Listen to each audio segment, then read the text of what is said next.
Vamos a abrir nuevamente nuestras Biblias. Hay que aclarar que la meditación irá realmente son el capítulo 3, el versículo 7, hasta el capítulo 4, versículo 13. Nuestro hermano Paco nos ha leído un poco también de contexto del primer capítulo, la primera parte, los primeros 6 versículos del capítulo 3. Pero realmente la meditación en esta mañana irá a partir del versículo 7, como he dicho, hasta que es el contexto. Y llegaremos al capítulo 4, versículo 13, donde realmente esa es la primera idea, y luego cogeremos el contexto que tiene para aplicar al creyente, evidentemente, desde el versículo 7 del capítulo 3. Así que vamos a leer el capítulo 4, seguimos leyendo hasta el versículo 13. Dice así la palabra del Señor, dice: llamamos pues, no sea que permaneciendo aún la promesa de entrar en su reposo, alguno de vosotros parezca no haberlo alcanzado. Porque también a nosotros se nos ha anunciado la buena nueva como a ellos, pero no les aprovechó al oír la palabra por no ir acompañada de fe los que la oyeron. Pero los que hemos creído entramos en el reposo, de la manera que dijo: por tanto, juré en mi ira, no entrarán en mi reposo, aunque las obras suyas estaban acabadas desde la fundación del mundo. Porque en cierto lugar dijo así del séptimo día, y reposó Dios de sus obras en el séptimo día, y otra vez aquí, no entrarán en mi reposo. Por lo tanto, puesto que falta que algunos entren en él, y aquellos a quienes primero se les anunció la buena nueva no entraron por causa de desobediencia, otra vez determina un día, hoy, diciendo después de tanto tiempo, por medio de David, como se dijo: si oyereis hoy su voz, no endurezcáis vuestros corazones. Porque si Josué les hubiera dado el reposo, no hablaría después de otro día. Por tanto, queda un reposo para el pueblo de Dios. Porque el que ha entrado en su reposo también ha reposado de sus obras como Dios de las suyas. Procuremos, pues, entrar en aquel reposo, para que ninguno caiga en semejante ejemplo de desobediencia. Porque la palabra de Dios es viva y eficaz y más cortante que toda espada de 2 filos, y penetra hasta partir el alma, y el espíritu y las coyunturas y los tuétanos, y discierne los pensamientos y las intenciones del corazón. Y no hay cosa creada que no sea manifiesta en su presencia. Antes bien, todas las cosas están desnudas y abiertas a los ojos de aquel a quien tenemos que dar cuenta. Amén. Hasta aquí la palabra del Señor. La Biblia afirma que Dios creó la tierra en un espacio de 6 días y que el séptimo día descansó. El mundo ha ido pasando como, digamos, como en una película, y cuando vamos, por ejemplo, al cine, y Dios ha estado allí, digamos, todo el tiempo desde la creación. Uno de los atributos, de los muchos atributos de Dios, es su omnipresencia. También sabemos de su omnipresencia. Así que sabemos que el Señor puede ver todo, que Él está en todos los sitios, porque ese es su carácter. No solamente Dios ha estado mirando a su creación desde el principio, sino que también está, digamos, está mirando como si se tratara de una película, la vida de cada uno de nosotros. Por eso he llamado el título de este sermón: Dios, el espectador de nuestras vidas. Recuerdo que ya hace algunos años yo vivía en el norte de España y vine a Madrid a visitar a mi familia por unos días. Así que por la mañana me fui a un centro comercial y me fui con mi mujer, así que ella tenía que hacer cosas, así que se me ocurrió pues ir al cine.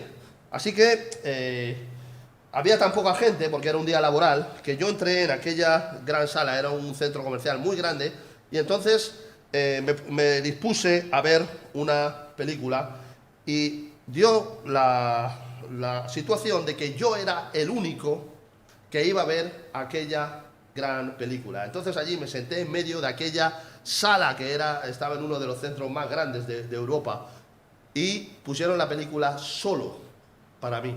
Allí estuve yo sentado delante de aquella gran pantalla con todos aquellos efectos, todo preparado solo para mí.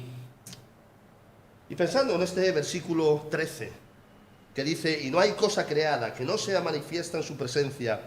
Antes bien, dice, todas las cosas están desnudas y abiertas a los ojos de aquel a quien tenemos que dar cuenta.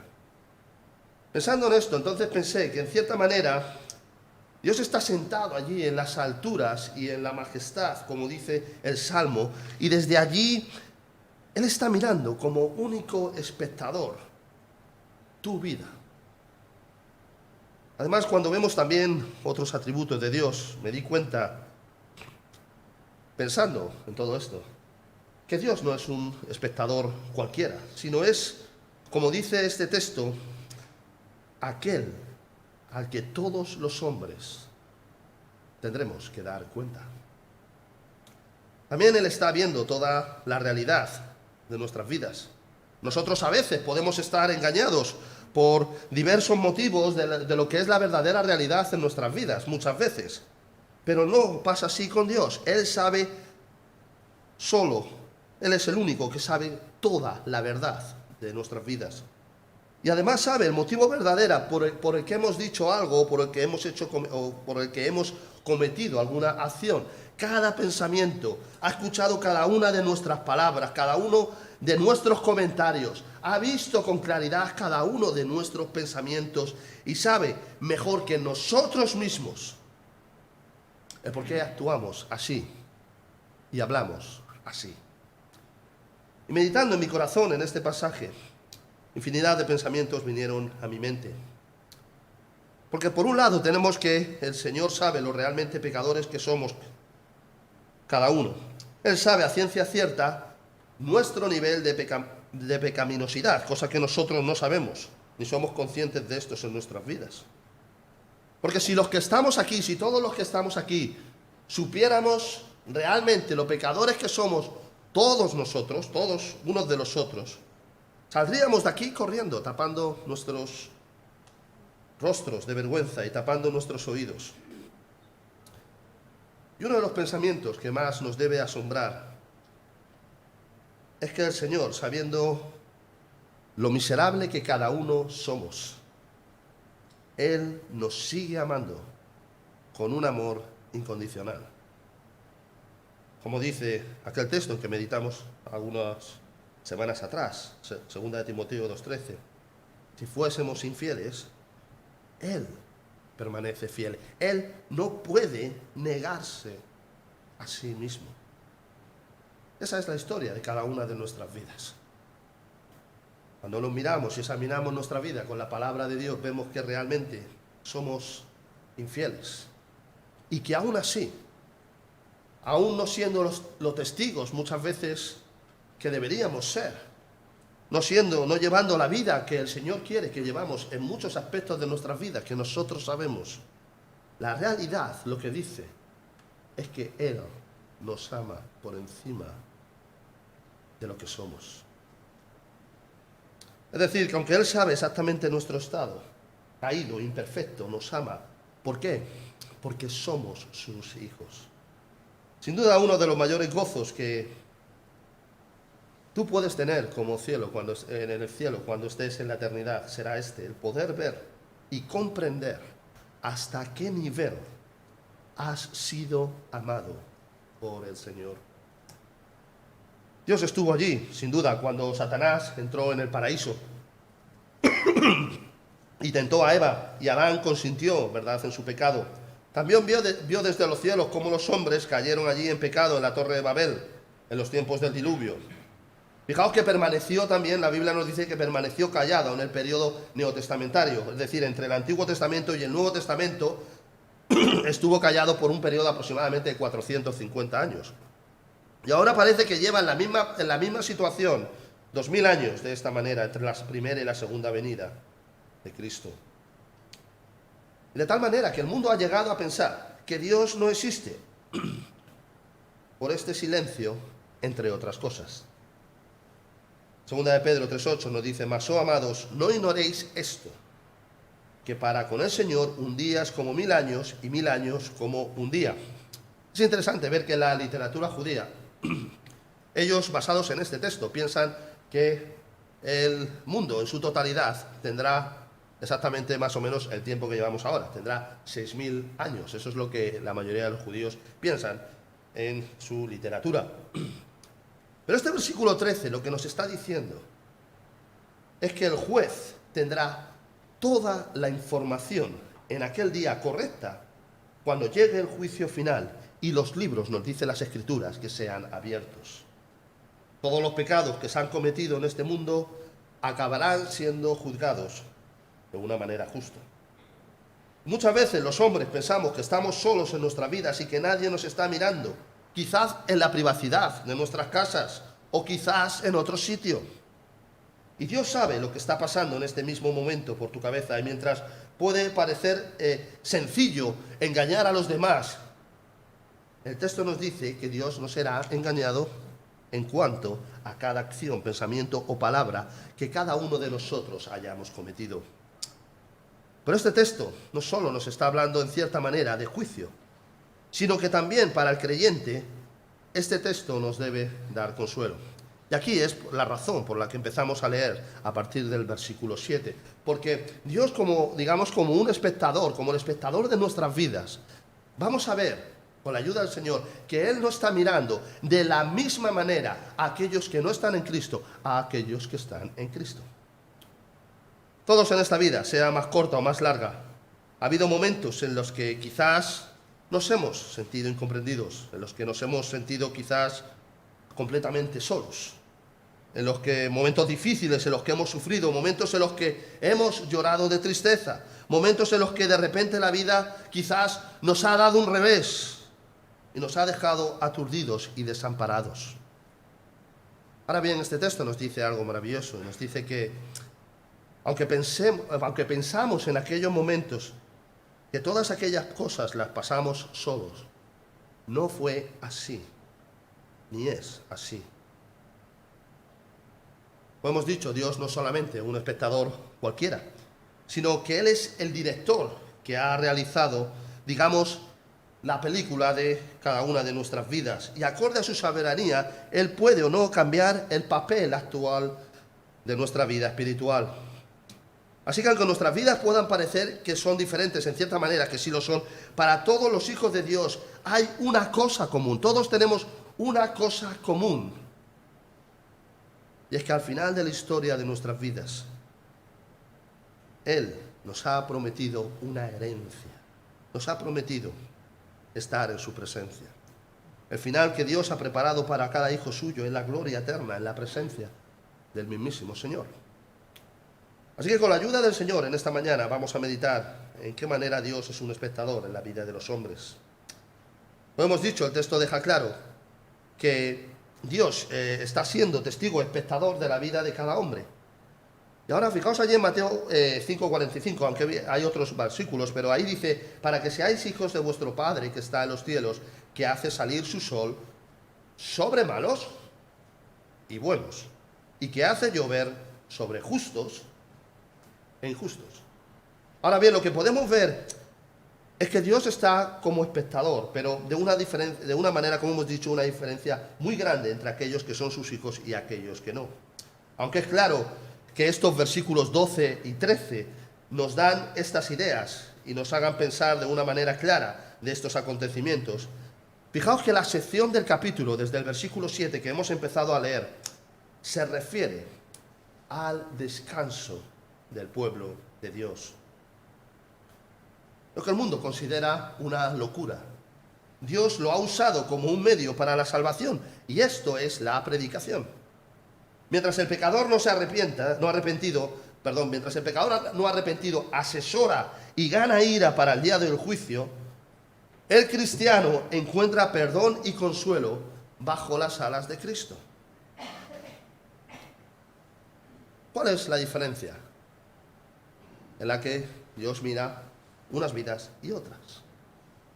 La única diferencia con la que Dios mira las vidas de todas las personas es esta.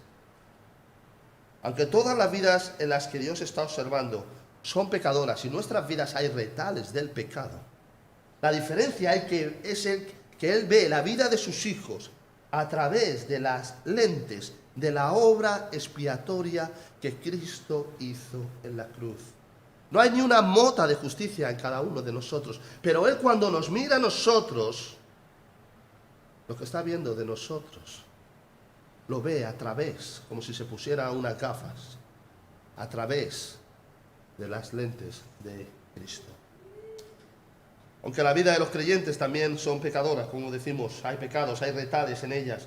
Cuando Él ve la vida de nuestras vidas, Él ve allí. Entonces puede encontrar pureza, puede encontrar libertad, salvación y justicia. ¿Por qué? Porque todo nos es imputado de aquel que murió en Calvario por cada uno de nosotros. La pregunta que quizás debes hacerte tú en esta mañana es: ¿cómo está mirando Dios tu vida ahora? ¿Está mirando tu vida a través de esta gloriosa obra que Cristo hizo en el Calvario? ¿O bien la está mirando fuera de estas lentes de Cristo, donde solo puede ver pecado en tu vida? La diferencia es solo una, es esta. Ahora bien, es muy grande. Si Dios está mirando tu vida sin que Cristo haya intercedido en tu lugar, solo te queda la condenación eterna y la separación absoluta de Dios. Ahora, si por otra parte el Señor está mirando tu vida tras las lentes de Cristo, lo que te espera es una eternidad gloriosa en la presencia de Dios, porque como dice las Escrituras, ya no hay condenación para los que están en Cristo Jesús. Ya no hay condenación. Eso quiere decir que Él pagó todos nuestros pecados, nuestros pensamientos, nuestras acciones, las del pasado, las de hoy y las de mañana. En esta vida, entonces, lo que nos queda es seguir caminando, gozosos, cada día dando un paso más cercano hasta aquel día. El primer punto que vamos a ver es Dios como espectador en la vida del pecador. Las Escrituras nos dicen que Dios es 3 veces santo. Él no puede soportar el pecado. ¿Qué es el pecado? Ese es el gran problema que tiene el mundo. El mundo dice que, bueno, que ellos no son pecadores, que ellos son buenas personas. Pero ¿qué es lo que dicen las Escrituras en cuanto al pecado? Por ejemplo, la Confesión de Fe de Westminster dice: el pecado es la falta de conformidad con la ley de Dios y con los deberes que Dios impone al hombre. Y está claro que el autor del libro de Hebreos lo que está haciendo es parafrasear las palabras escritas por el rey David en el Salmo 95. Este Salmo 95 hubiera sido interesante leerlo también antes de la predicación. Si miramos allí en el Salmo 95, los versículos 7 al 11 del capítulo 3 de Hebreos son exactamente los mismos que los versículos 8 al 11 de este Salmo 95. Y el autor de Hebreos tiene un doble propósito. Primero, él quiere adoptar para su generación las mismas palabras que David hizo para la suya, advirtiéndoles, hablando de esta generación del Éxodo, principalmente de esta primera generación del Éxodo. Esta generación que fueron capaces de ver las maravillas de Dios a través de las plagas de Egipto y de los milagros que Dios hizo, y vieron quizás el mayor milagro que, según la mayoría de los teólogos de la Biblia, creen que es en el Antiguo Testamento, que fue aquel cruce del Mar Rojo. Pero esta generación, aun habiendo visto estas grandes señales y estas maravillas de Dios, habiéndolas visto en primera persona, nos dice que muchos de ellos no creyeron en su corazón.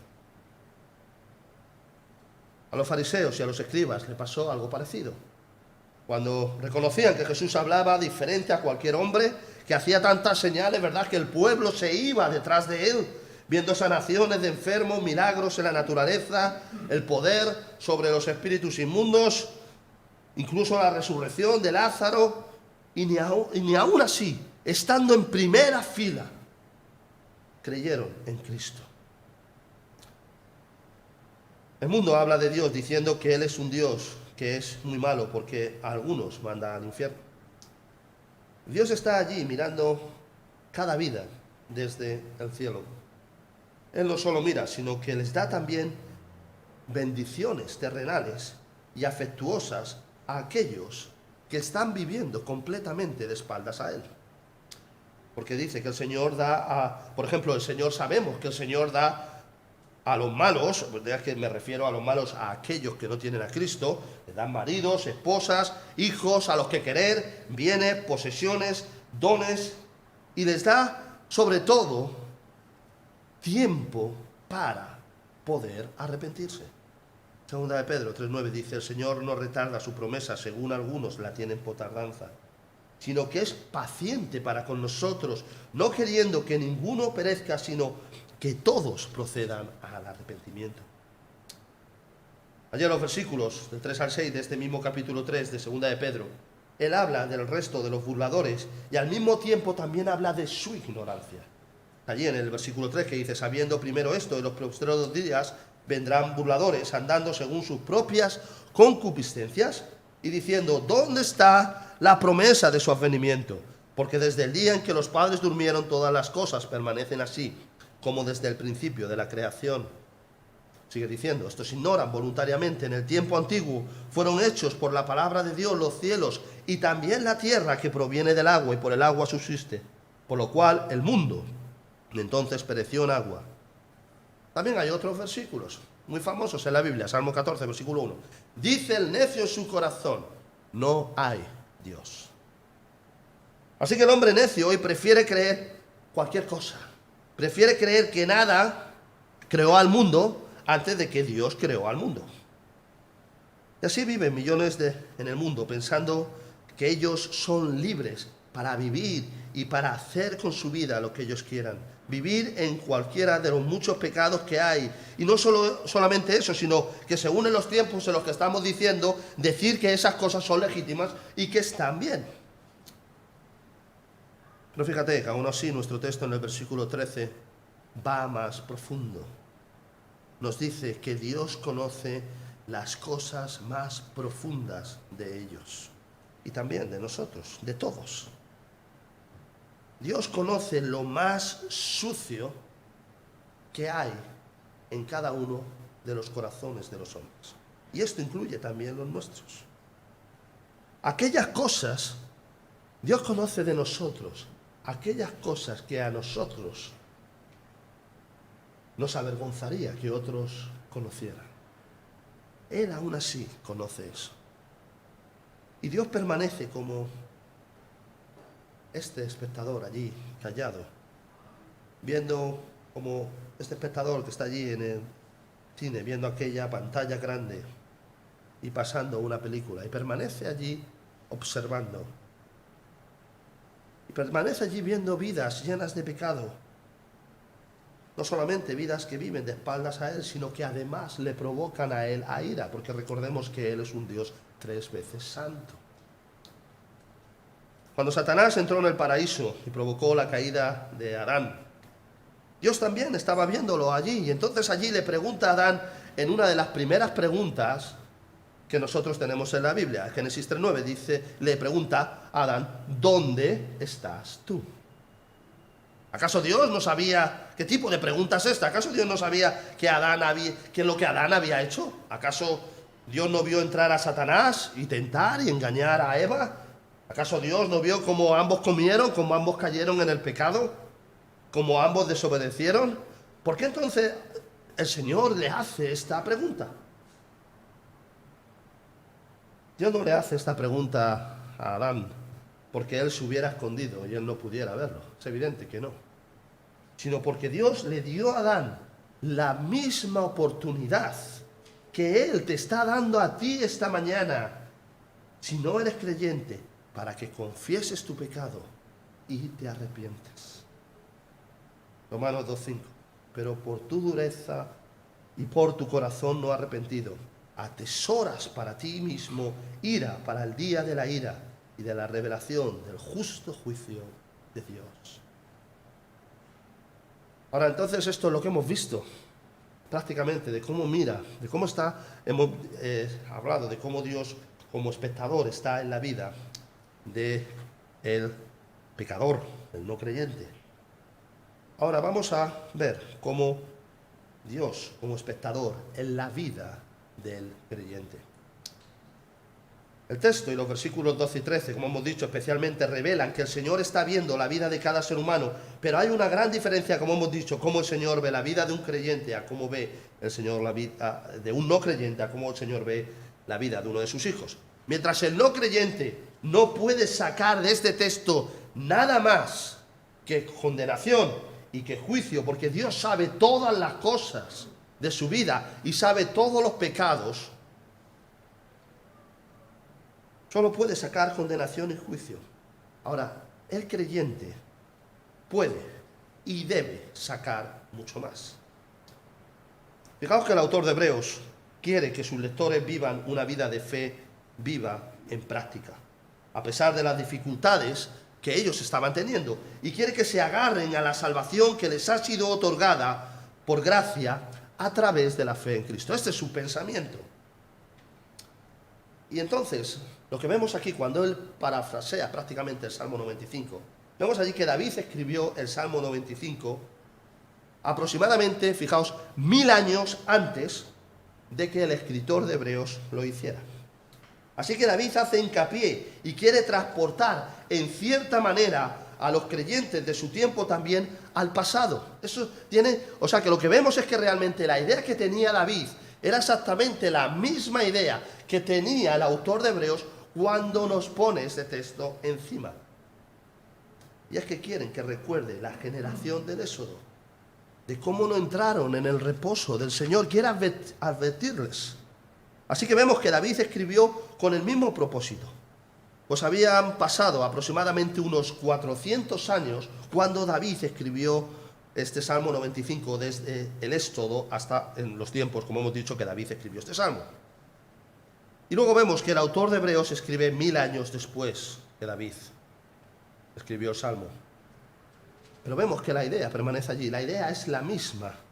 Tanto de David como el autor de Hebreos era la misma. Y hoy, por el Espíritu Santo, esta palabra, después de tantos años, nos viene a nosotros y a través del Espíritu Santo nos ha traído este texto con un propósito a la iglesia, para meditar en esta misma idea que tanto David como el autor de Hebreos reflejaron. Y esto lo estamos haciendo nosotros 2000 años después que el autor de Hebreos. Para eso es interesante ver lo que dice el Salmo 95, de los versículos 7 a 9. Y es necesario leerlo, porque dice allí: porque Él es nuestro Dios, nosotros el pueblo de su prado y ovejas de su mano. Si oyereis hoy su voz, no endurezcáis vuestro corazón como en Meriba, como en el día de Masá, en el desierto, donde me tentaron vuestros padres, me probaron y vieron mis obras. 40 años estuve disgustado con la nación y dije: pueblo es que divaga de corazón y no han conocido mis caminos. Por tanto, juré en mi furor que no entrarían en mi reposo. Los hebreos estaban sufriendo en sus carnes los principios de una persecución. Y estoy hablando de los hebreos no en el tiempo de David, sino estoy hablando de los hebreos en el tiempo del autor de Hebreos. Y probablemente estaban empezando a perder sus trabajos, sus posesiones, a causa de su fe en Cristo. Así que el autor de Hebreos quiere trasladar al tiempo de los hebreos y recordarles que el pueblo de Israel estaba allí al borde de la tierra prometida. Y entonces el Señor declara sobre un juramento que ninguno que tuviera más de 20 años de edad, exceptuando a Josué y Caleb, entrarían en la tierra prometida. Lo tenéis allí en Números 14, versículo 29. Dice: en este desierto caerán vuestros cuerpos, todo el número de los que fueron contados de entre vosotros, de 20 años arriba, los cuales han murmurado contra mí. Y luego en el versículo siguiente, en el 30, hace esta excepción de Josué y Caleb. Así que esta primera generación, después, fijaos, de haber salido de Egipto, después de haber salido de Egipto, pero no de cualquier manera, como nos dicen las Escrituras, con mano poderosa, viendo todas las señales de Dios, habiendo después, entre 38 y 40 años, ido por el desierto. Parecía ya en un momento, estaban allí en la puerta, de que lo habían conseguido. Pero nos dice que finalmente no fue así. Y esta es la advertencia que el autor de Hebreos nos está haciendo a través del Santo Espíritu del Señor a nosotros. El autor de Hebreos quiere trasladar esta idea a sus lectores, y nosotros también debemos tener muy en serio esta advertencia. Fíjate que en el Salmo 95, el tema es el descanso en el Señor. El Salmo habla allí de 3 diferencias, considerando el pasado también, el presente y el futuro. En el Salmo 95 nos habla del pasado, transportándonos allí al Éxodo, a 400 años después, antes de que David, como hemos dicho, escribiera por la unción del Espíritu Santo. En el presente lo hace en el 4:7 de nuestro texto. Tenemos las palabras dichas por David mucho tiempo después, unos 400 años después, enseñándoles que la tierra donde ellos estaban en ese momento había sido prometida por ellos, por Dios, declarando y afirmando que en consecuencia Dios se había acordado de su promesa de ellos en el pasado. Y en el futuro, allí en el versículo 7, es el Espíritu Santo quien, hablando 1000 años después de iluminar a David, con las mismas palabras lo hace después de todo este tiempo, mostrando que esta palabra de Dios no es un libro cualquiera, sino que sus palabras están llenas de vida. Cuando meditas mucho en este texto, gira, la enseñanza hace un torno y un giro hacia lo que es la palabra de Dios. Porque fijaos que estas mismas palabras que David escribió, ¿verdad?, que después el autor de Hebreos escribe y que hoy nosotros estamos leyendo, siguen teniendo un valor vivo para nosotros. Por eso luego el apóstol habla y dice, porque la palabra de Dios, dice, es viva y eficaz. Por eso es por lo que este libro es diferente a todos los libros. Porque estas palabras tienen vida. La intención del Espíritu Santo no es solo que estas palabras se refirieran a los días de Moisés, Josué y David, versículo 8. Ni siquiera tampoco solamente al autor de Hebreos, sino que Él quiere a través de su Santo Espíritu que estas palabras lleguen a nosotros en el día de hoy. La palabra de Dios tiene un valor que perdura en el tiempo. Por eso luego el autor de Hebreos lo dice, como hemos dicho, porque la palabra de Dios es viva y eficaz, en el versículo 12. Así que lo que vemos en este tema del Salmo 95 es el descanso en el Señor. En el Antiguo Testamento, el séptimo día no es conectado solo con la creación, sino también con la redención provista de Dios, por Dios. El autor de Hebreos quiere decirle a su gente, a sus lectores, que ellos están en una situación parecida al pueblo de Israel en el Éxodo, en el desierto espiritual, en ese sentido, cuando el reposo de Dios estaba delante de ellos, y es entonces cuando les emplaza a cómo van a responder ante este hecho. Y de la misma manera, nosotros tenemos que hacernos la misma pregunta. Mío creyente, quizás tú que llevas tantos años escuchando quizás la palabra de Dios, ¿cómo vas a responder ante este hecho? El Espíritu Santo, a través de su palabra, nos confronta de la misma manera. ¿Cuál es la realidad? La realidad es que aproximadamente, por decir un número, dentro de 40 años, la mayoría de los que estamos aquí, ya no estaremos aquí. Ya habremos muerto. Estamos cada día a las puertas de la eternidad. Como estaban aquellos israelitas, estamos al borde de tener el reposo del Señor. ¿Cómo vamos a actuar? Y ahora entonces el autor de Hebreos dice las palabras más edificantes que traen consuelo y paz y llenan de gozo nuestras almas. Fijaos que mientras hemos dicho que el pecador y aquellos que no están en Cristo no pueden ver absolutamente nada que juicio y condenación, nosotros podemos ver algo mucho mejor, que dice, como dice en nuestro texto, en el versículo 9, por tanto, ahora dice, queda un reposo para el pueblo de Dios. Queda un reposo para nosotros, los hijos del Señor. Y es entonces cuando, como creyentes en Cristo, podemos darnos cuenta de que Dios está mirando nuestras vidas, sí, también, como un espectador, pero lo está haciendo de una manera diferente. Pero ahora ya no tememos, porque Él está viendo. Él está con cada uno de nosotros en nuestras vidas, completando en nosotros la obra que Él empezó. Y podemos estar seguros de que Él la completará, como dice en su palabra. El autor de Hebreos quiere que sus contemporáneos no sigan el mismo ejemplo que sus antepasados, que esta primera generación del Éxodo. El contexto que vemos allí en el capítulo 3, como hemos dicho, nos leyó nuestro hermano Paco, es que Cristo es superior a Moisés. Así que las Escrituras nos enfatizan la importancia de la salvación y nos advierte de rechazar a Cristo. Y lo hace el mismo Señor en muchas ocasiones. Así que encontramos nuevamente estos efectos del Evangelio. Mientras, fijaos que el texto para un no creyente engloba un juicio severo y justo por parte de Dios, este mismo texto, para el cristiano, para ti, si tú eres creyente, trae un consuelo, un descanso en el Señor. Y el Evangelio es así. Buenas nuevas a los que se salvan, pero estas mismas buenas nuevas son malas noticias a los que no creen. Cielo, infierno.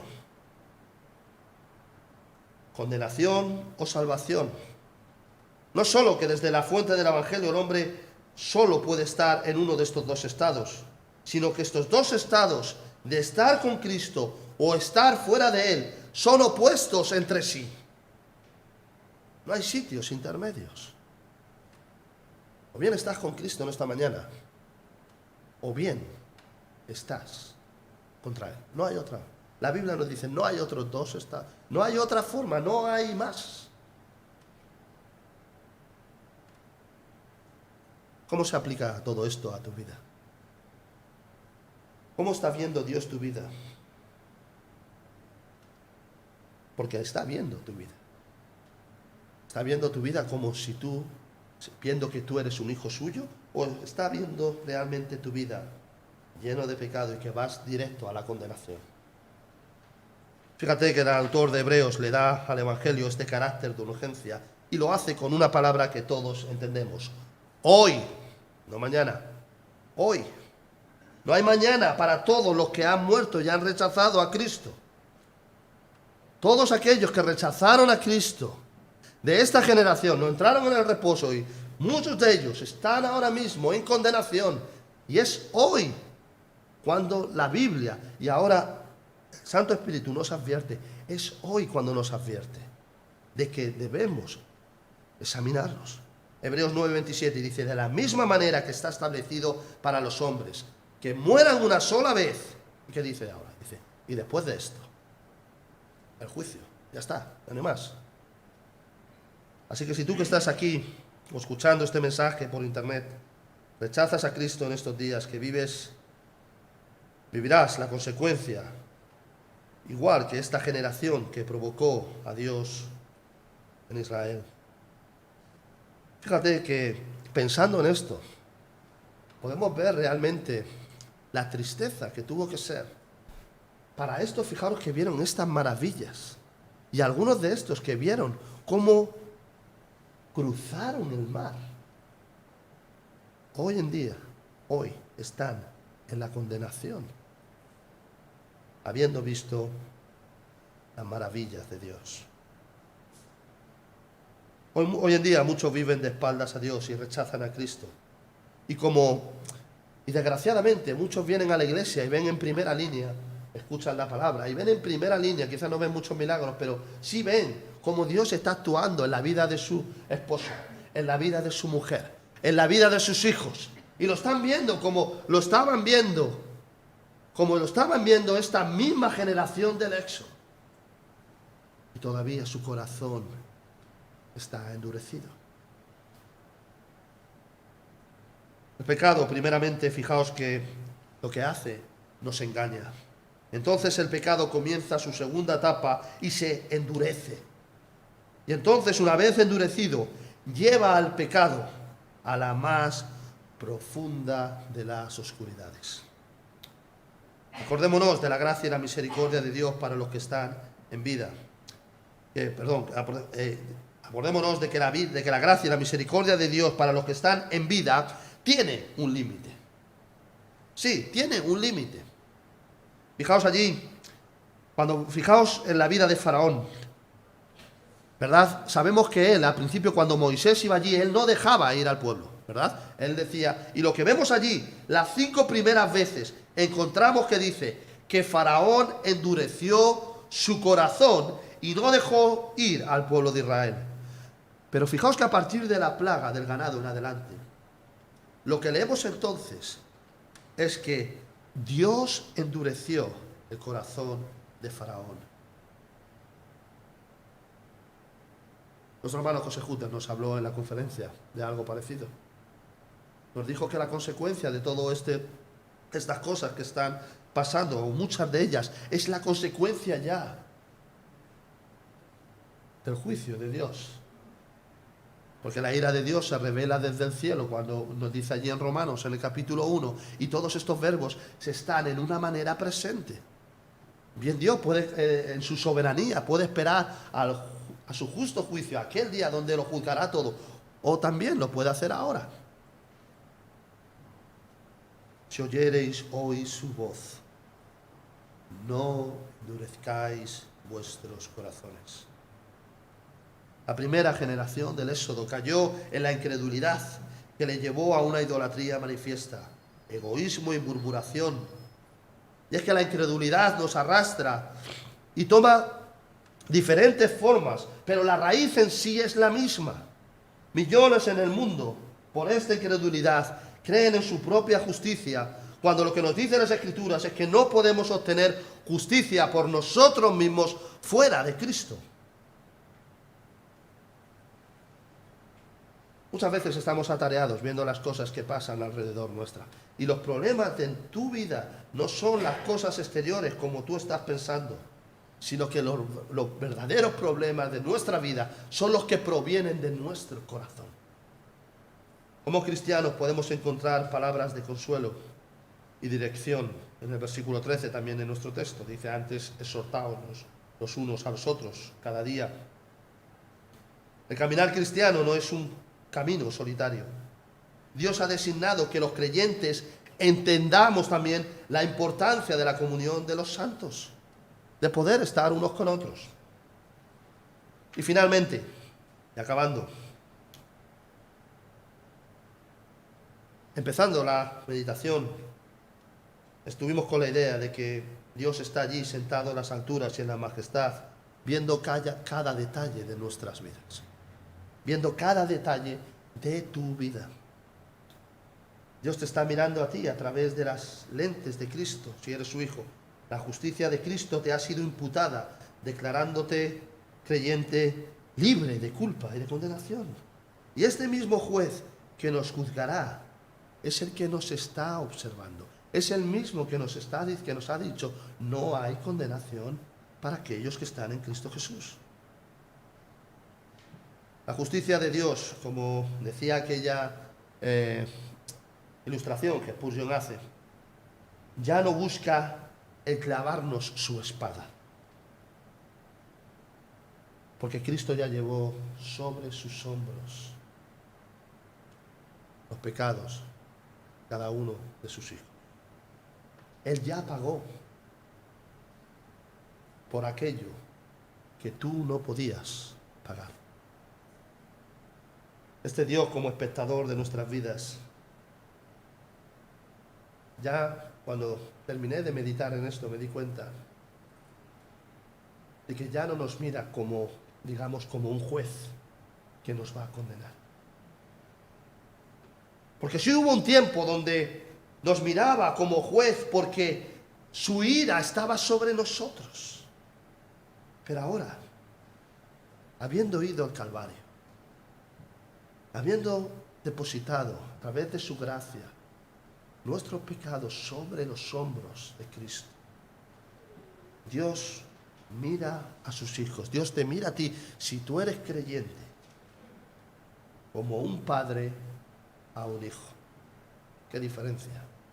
Reconociendo tus flaquezas, tus debilidades, tus torpezas, pero ansioso de tener esta relación de un padre común cuando está separado de sus hijos por un tiempo y quiere, incluso nos lo ha dicho hoy Paco, y se goza de tener a sus hijos nuevamente en casa.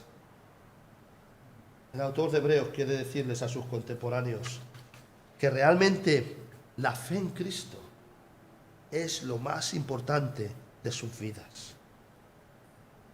Y lo hace con esta palabra hoy. Y no lo hace una vez, lo repite muchas veces, versículo 7.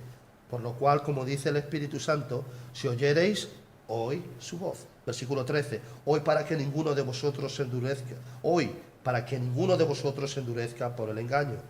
Y versículos en el capítulo 4, 7 y versículo 15 del 3 también. Nuevamente, si oyereis hoy su voz. ¿Cómo está Dios mirando tu vida en esta mañana? ¿Está mirando Dios tu vida como un juez en el que recaerá sobre tus hombros tus pecados? Y a Dios no le podemos engañar. Recordamos lo que dice Gálatas 6:7. Recuerda, Dios no puede ser burlado. O está mirando tu vida como un padre a un hijo, ansioso de que entremos en la presencia de la gloria con Él. Cojamos este testigo que David y el autor de Hebreos y que el Santo Espíritu del Señor nos ha traído a este lugar en esta mañana. Porque estamos muy cerca, mucho más de lo que nosotros pensamos. Estamos al borde de la eternidad, al borde de esta promesa del Señor, donde quizás muchísimos años atrás que nos convertimos, es ahora donde estamos a punto, como esta primera generación, de entrar en el reposo del Señor. ¿Estás preparado para entrar en ese reposo del Señor? Sigamos ahora con más fuerza que nunca a nuestro Dios. Y sigamos con ánimo también si estamos en Él. Porque como nos dice aquí, mientras el no creyente no puede ver nada, nosotros sí podemos decir en nuestro corazón, aún queda un reposo para el pueblo de Dios. Amén. Vamos a orar. Señor, te damos las gracias por este día que tú nos das, la oportunidad que hemos tenido esta mañana de abrir tus escrituras. Señor, nos damos cuenta de que tú has estado allí mirando nuestras vidas desde el comienzo, desde que éramos unos niños, unos adolescentes, desde que ya somos más mayores, y de que nunca nos has dejado. Te damos la gracia porque por gracia y por misericordia un día decidiste venir a nuestras vidas en el tiempo adecuado, habiendo incluso pensado en nosotros antes de la fundación del mundo, y nos has salvado. Te damos las gracias porque tú eres el mejor espectador que cada uno de tus hijos puede tener. Señor, a veces tenemos debilidad, flaqueza, y pasamos pruebas en esta vida. Señor, tú sabes de todos los corazones de los que estamos aquí. Ayuda, Señor, a que cada día podamos andar más cerca hacia ti, aunque nos demos cuenta de que estamos ya al borde, llegando a este borde de tu promesa, y de que allí realmente será donde comencemos a vivir. Quédate con nosotros, Señor, ayúdanos a meditar en nuestro corazón y haznos ser no solamente oidores, sino hacedores de tu palabra. En el nombre de tu Hijo Jesús.